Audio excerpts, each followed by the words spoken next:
اس دعا میں 4 چیزوں کا سوال کیا گیا ہے اور وہ ہیں تقوی، پاک دامنی، ہدایت اور غنا۔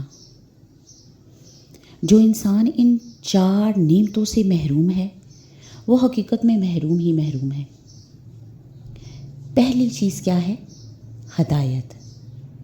ہدایت کا معنی ہے راستے کا مل جانا۔ اور کون سے راستے کا ملنا؟ صحیح راستے کا پتہ چل جانا، راہ دکھائی دینا، پھر اس راستے پر چلنا اور اس طرح چلنا کہ ہر چیز سے بچتے بچاتے انسان منزل تک پہنچ جائے۔ اور تقویٰ کیا ہے؟ تقویٰ اس وقت تک مکمل نہیں ہوتا کہ جب تک انسان پاک دامن نہیں ہوتا۔ پاک دامنی سے مراد اپنی نگاہوں، اپنے کانوں، اپنے کردار اور ہر چیز کو خیانت اور برائی سے بچائے۔ اور غنا کیا ہے؟ غنا دل کی اس کیفیت کا نام ہوتا ہے کہ جس کی وجہ سے انسان ہر طرح کی لالچ اور دنیا کی ہرس اور ہوس سے پاک ہو جاتا ہے۔ لوگوں سے بے پرواہ ہو جانا۔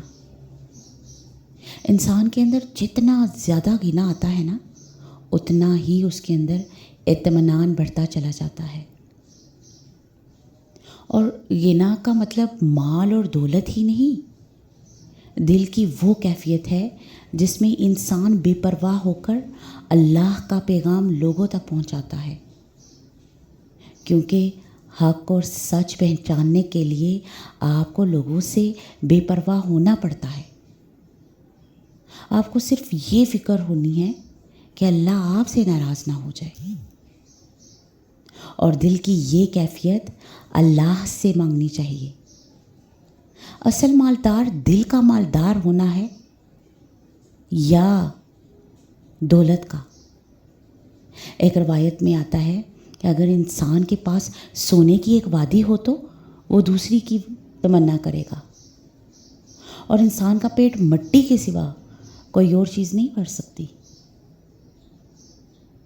جب تک انسان کے اندر دنیا کی ہرس اور لالچ ہو، انسان کبھی بڑے مقاصد کے لیے کام کر ہی نہیں سکتا۔ انسان کبھی بھی جنت کا سودا نہیں کر سکتا، کیونکہ جنت تو اعلیٰ ترین مقام ہے نا، اور اسی کے لیے دنیا سے بے پرواہی لازمی ہے۔ جو انسان دین پر چلتا ہے نا، اس کے اندر ان صفات کا ہونا لازمی ہے، اور ان کے لیے وہ اللہ سے دعا مانگے۔ اللہم انی اسألک الہدی والتقی والعفاف والغنی۔ اے اللہ، بے شک میں تجھ سے ہدایت، پرہیزگاری، عفت اور لوگوں سے بے پرواہی مانگتی ہوں۔